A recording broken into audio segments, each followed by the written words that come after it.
In this video, we're going to cover off corrective and preventative action. In simple terms, if something goes wrong or if we have a non-conformance, then we implement what's called corrective or preventative action. There's 3 simple steps to corrective and preventative action. The first step is to stop what you're doing and regain control. So we go back to the last good check, the last good time we knew the product was conforming. We then set the product aside and we put it on hold till we can ascertain what has gone wrong.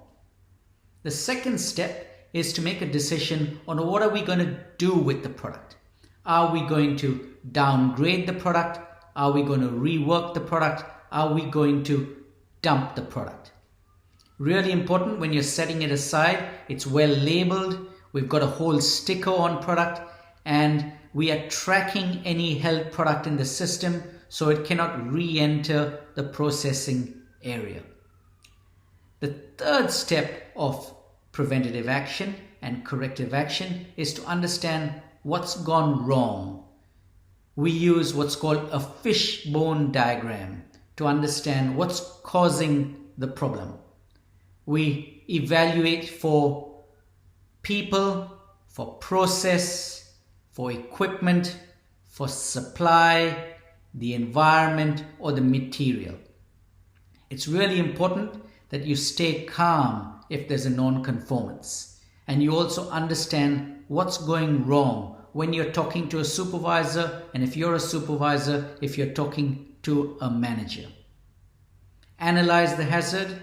We also try to ask ourselves a 5 why analysis, asking ourselves why has something gone wrong several times can help us identify what's called the root cause of a problem.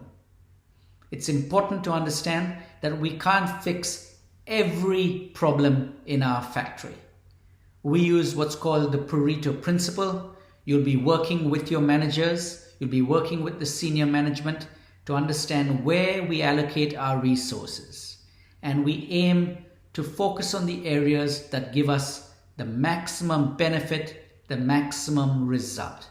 And most importantly, to prevent something from reoccurring. So we always reevaluate if any corrective action has been implemented, whether it's working. And if it's working, we share that learning with the wider team.